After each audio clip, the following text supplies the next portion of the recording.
Hi, everyone. We're here with I Meant What I Said podcast. My name is Tubrina, and this is. Noraya.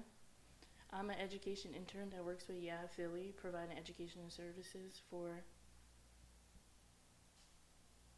providing education services for the youth. And I am the Violent Crime Initiative intern, and so we provide court and legal support for young people in the juvenile justice system. And pretty much, yeah. Today we'll be talking about our topic is called structural silence with the discovery practices in Philadelphia within the criminal courts.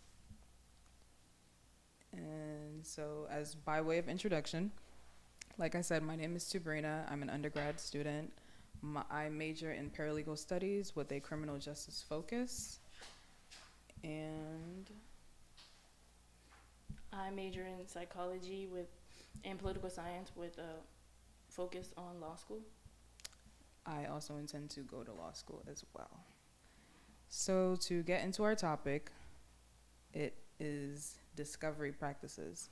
So, discovery is a legal rule that requires both sides of the court to, whether that be prosecution or defense, to share important information and evidence with each other before the trial starts. And what kind of established that was Brady versus Maryland, which is a Supreme Court case from 1963 that said prosecution in criminal cases has to inform and hand over evidence regarding the defense, whether it's favorable or not to the defendant. And it happened because in the case, the prosecution withheld information that could have helped the defendant, and it didn't. And they didn't hand it over, which caused it to be Pretty much caused an innocent man to go to jail for a crime he did not commit. and failure to do that was a violation to the due process under the 14th Amendment. And so the 14th Amendment, to elaborate, is pretty much part of the U.S. Constitution that states that everyone born in the U.S. is a citizen and all people must be treated equally under the law. So it doesn't matter what Donald Trump says. If you were born here, you're a citizen here. Um, Also, no one can take that away from you. The U.S. Constitution, the 14th Amendment, also states that the government must treat all people fairly, no matter their race, background, or beliefs, and that states can't take away your life, freedom, or your property without following the fair legal steps, which is called due process. So, this is ensured that everyone gets equal protection from the law. Which is really important so both sides, prosecution and defense, have the evidence so no one can hide important information and it's a fair trial for the defense and the prosecution. It gives a real chance to challenge the case and find weaknesses, as well as a lot of defendants don't have good counsel, so it will provide them like a fair chance and helps prevent wrongful convictions. So, I think we should define prosecution and defense just so we can get that cleared out the way, because these are words that we're going to be using repeatedly. So the prosecution is typically the person trying to prove that the individual accused of the crime committed the crime. So typically in the courtroom, the prosecution is representing the state or the person who is filing how do I say it? Pretty much filing the case against the alleged criminal. An example we have is that if Defense. the defense is the one who is defending the person that was accused of the alleged crime they committed, or all parties involved. And the example we have here is if the police have a video that shows that the defendant, the person being accused of the crime, wasn't at the scene of the crime, then the rule of discovery comes into play. This requires the prosecutor, the person trying to make the crime stick, this requires them to share that video with the person's lawyer. Without this rule, that evidence could be hidden and an innocent person could go to jail. And we see that play too often, especially amongst black people, where a person is sent to jail for a crime they didn't commit simply because evidence wasn't presented in a timely manner, or evidence wasn't presented at all, sometimes years down the line. And we know you can't get back time. And so pretty much that's why discovery is so important. Specifically in Philly, there's often delays with and withholds with discovery, or it's incomplete when it should be given way before trial, so the defendant will know what they're being charged with and have a sense of how to fight back, how to get right legal representation without being charged or having to take a plea deal, not knowing what they're being charged with. Because often the youth or young adults as well will take plea deals because they don't want to sit in jail, wait in jail, and it seems like the prosecution has more evidence, and sometimes they don't. We don't actually know what they have until they give it to us, which isn't really a set guideline on when they should give it to us. Sometimes we don't know if they have anything at all. There's been times in court where you show up and they be like, oh, we don't have video evidence, or we have this, and hand it over right before they're about to go speak for the young person.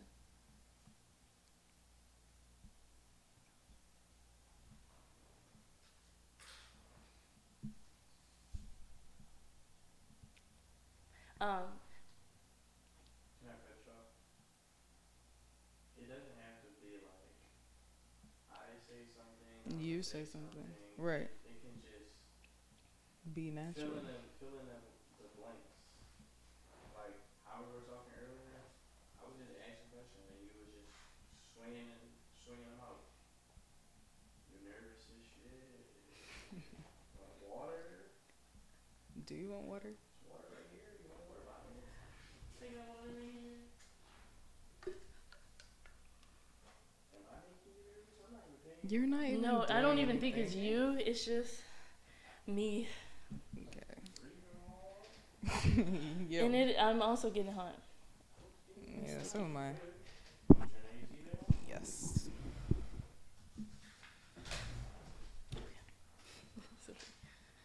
Where are we at? So do you want to do? We have the comparison for other cities. So do you want to like briefly touch on New York? I'm like, Go ahead. sorry. We did comparisons to other cities, counties, and one was New York City, which for their rule of discovery within criminal courts, they have a time frame, which is 20 days to disclose evidence or 35 days if the defendant hasn't been released. But in PA, there's really no guideline that says in a timely manner, which can be interpreted many different ways. As well as Allegheny and Montgomery County in PA, they have adopted an open file discovery, which is an approach that allows the defense the ability to see evidence and information early on. Philly has said they adopted that, but as we've seen in courts, they have not. They've honestly adopted anything but that. So, yeah. We can get into the court watch notes. So we did attend a few court hearings just to be on the sidelines and watch all of this come out into play, because you never really know. You read things online, but it honestly only hits when you're actually like watching it play out. So we noticed in court that when it came to discovery, again, evidence or information pertaining to the case, materials were being passed around late, indicating that the Commonwealth or the prosecution was still unprepared, even though they had a time where they had to be prepared. Prosecutors admitted that they did not yet know what was on a specific discovery. So, say like a video, for example. Sometimes a prosecutor will show up to court and claim that they have a video, but they haven't seen the video. So they don't know what is on the video at all. This usually results in a delay of the defendant or the person being accused of the crime. It delays their ability to make informed decisions about their case. So they might have a public defender or a really terrible lawyer who pretty much encourages them to take a plea deal and admit to the court that they're guilty. Um, but the prosecution may not even have anything on them. So it's pretty much like a mind game. Um, and in the case of young people, a lot of young people, when they do get locked up, I'm pretty sure they want to get out as soon as they can. So they just listen to all the advice coming from different sides. But this is pretty much a case of who do you really listen to and who can you really trust and who has your best interest. Because sometimes these public defenders, these lawyers do not have their best interest at heart. And as well as when you go and watch these court cases, you see that the public defender is just, they haven't even met the client, or they just met them, just looked at the case, so they don't have a strong sense of what's actually going on. And when the prosecution isn't ready, they kind of take the lead in like continuing the case, and sometimes that means for young people to stay, or people at all, just to stay in jail, and will pressure them even more to want to take a plea deal, because why stay in until a month or two later, and then sometimes when it's even continued, it's continued multiple times and there's still no discovery, and the judges necessarily don't always do anything about it instead of continuing the case again, which isn't necessarily fair to the person that has an alleged crime and they don't know if they did it or not. As well as one time there was a custody case where the discovery was reportedly turned over before trial, and they admitted it still not being ready. Like sometimes they'll say the discovery is ready, and then it'll be presented and then be like, no, it's actually not ready, and then prolong it even more. And there's always excuses, we're still working on it.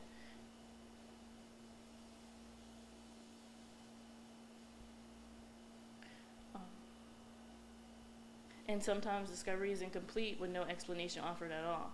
So they're just left in a state of confusion, which for anybody in jail or waiting trial or waiting to know what's going on creates this. Guys, I'm stuck.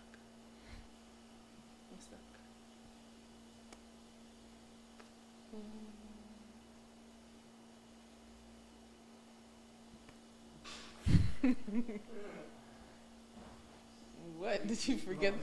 Did you forget the word? Or? I forgot the word. I'm sorry, guys. When you forget, you just be like. I'd be waiting for it to come back. When I'm nervous, I can't. You guys.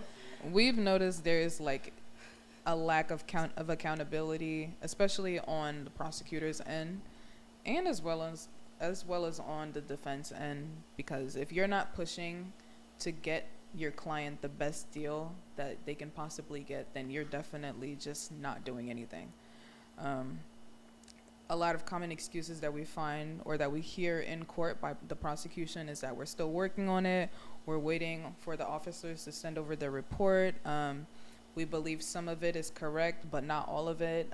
We don't have a full, clear picture, so then they typically will ask for another court date, and like she said, this causes the young person or the individual to remain in the system prolonged for no reason, just because the people who are supposed to do their job are not doing their job.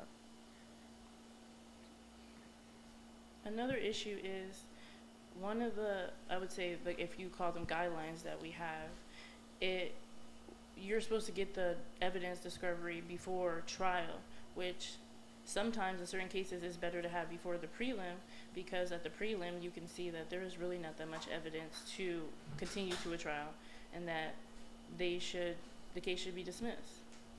And oftentimes it's not, and it's prolonged with not the best evidence at all.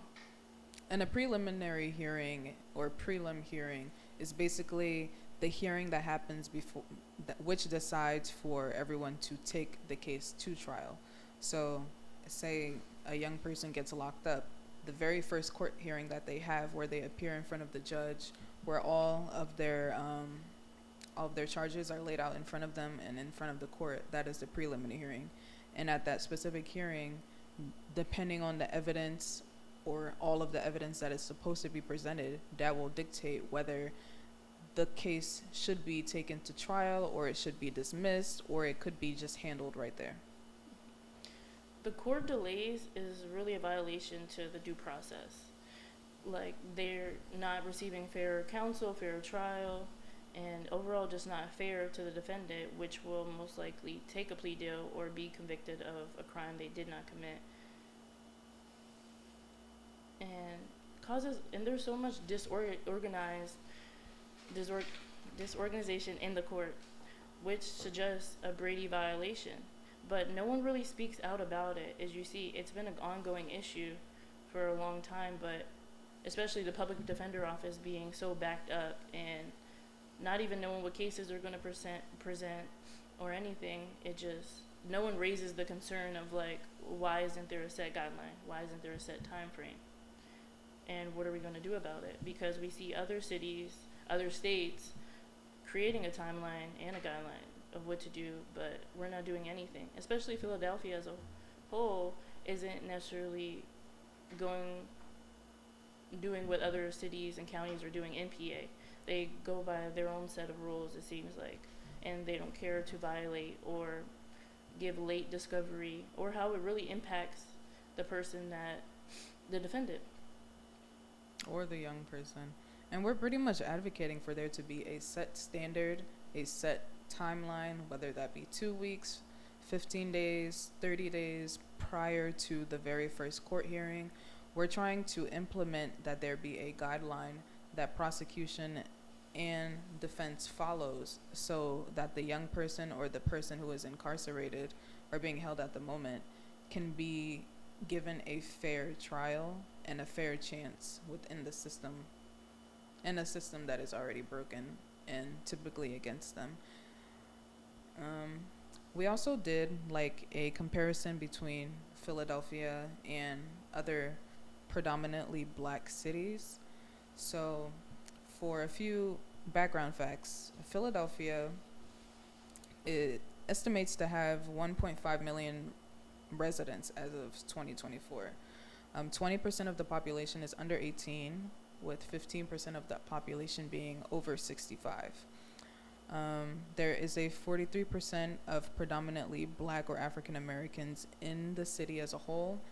The median household income, or the amount, I would say the average amount of money that comes from each household via work or whichever, is about $60,000.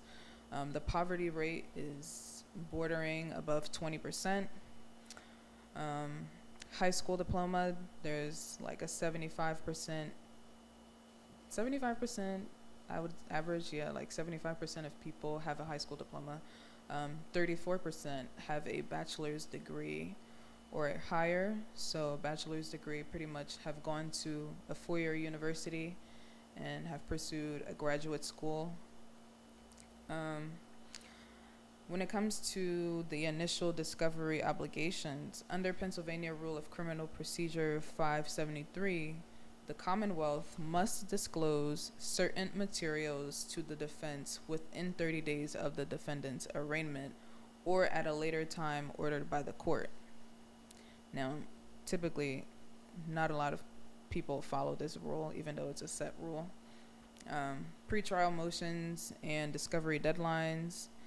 The omnibus pretrial motion consolidates discovery motions, suppression motions, and other pretrial issues.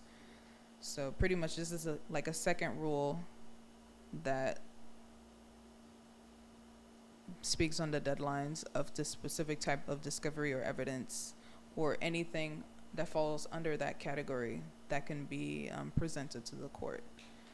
Which I believe is good for a lot of young people to know, because if a young person or the defendant knows this, maybe they can push their public defender or their attorney to like press on the deadline and get the prosecution to send over the evidence, so they can have a clear understanding and be aware of, like, this is a violation of my rights, this I deserve to know what I'm being charged for, because they do.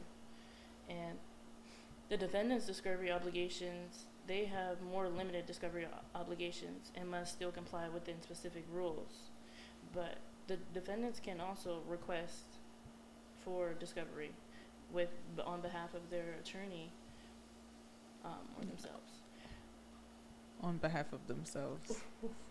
Edit that one out. Brain fart.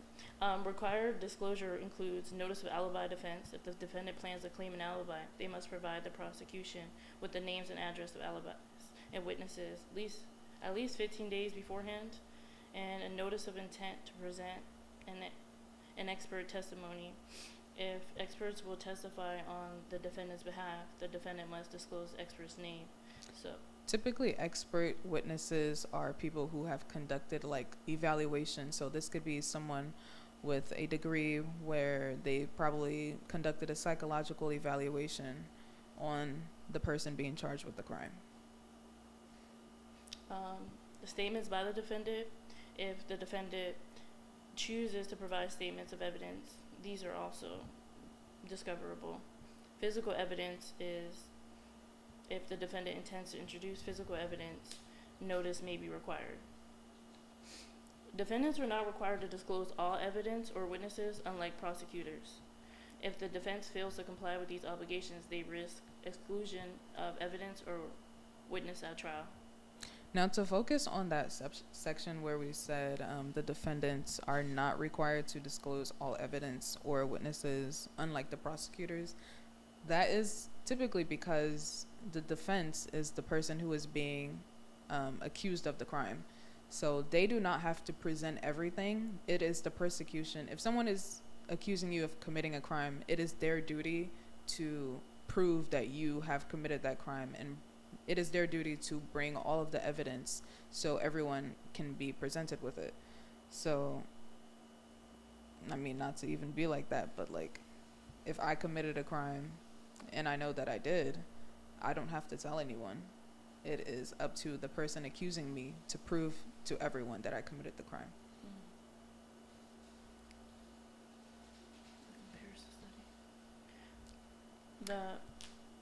We also did Chicago. A comparison of Chicago, which their population was very higher, which is at 5.4 million, which 22 to 23% is Black and African American descent. Median household income is 81,000 compared to Philly having 60,000, and the poverty rate is below Philly's, which is 13%, and 88.3% have a high school diploma, while 41.9% have a bachelor's degree. Now, with Chicago's rule of discovery, specifically in Cook County, pretrial discovery motions and motions for pretrial discovery, if any, it states that they shall be filed on the date of the arraignment. Except for good cause shown, the state shall have 28 days from the date of the arraignment to answer the defendant's motion for discovery and to tender all discovery materials, and the defendant should have 14 days from the date of receipt of the state's answers to answer the state's motions for discovery. So that's like a lot of legal garbage saying right there. Typically, it's saying that when it comes to discovery in Cook County, Chicago, the state has about like 28 days. So I would say like, what is that? About 3 weeks from the date of the arraignment to answer the defendant's motion for discovery. So I am assuming that at pretrial, all of these motions are filed for which discovery has to be given, and so the state is given a certain time limit to present all of that evidence to the defendant or the person being accused of the crime, and the defendant has 14 days to answer any missing information that the prosecution needs from them. Yes, and it's crazy to see that it's done in other cities or states when it seems like it's impossible to do here. But it makes you question, why is it a way to keep certain people down, certain people in marginalized groups, people in the Black community? Okay. It's so hard to do. No, because I'm like, we need to stray off from facts. I mean, yeah, I guess. We also did a comparison with Atlanta in Georgia, specifically Fulton County. So there is an estimated 1.9 million residents as of 2025, making it the most populous county in Georgia. So there is a 42% of Black and African American population. The median household income is 90 to about 95,000. The poverty rate is between 12 to 13%, so significantly lower than Philly, of course, despite having like a high amount of residents. 93 to 94% of people have a high school diploma, have graduated high school, and 58% of people have a bachelor's degree or have graduated college with a degree or higher. So Georgia has specific subsections of their law that deal with discovery. Um, the discovery process for felony or criminal cases is governed primarily by the OCGA, subsection 17 to 16 through subsection 17 to 1610. Both prosecution and defense must exchange witness lists, written, recorded statements, scientific reports, physical or mental evaluations, and any material that is to be used at trial. This includes both inculpatory and exculpatory materials. So, pretty much evidence surrounding the case and evidence that is being brought on just to be brought on. The defendant must disclose by 5 days before trial any witness statements in their possession regarding those who will testify at the sentencing or pre-sentence hearings. During the case, either party discovering additional material that was previously requested must promptly notify the other party and make it available.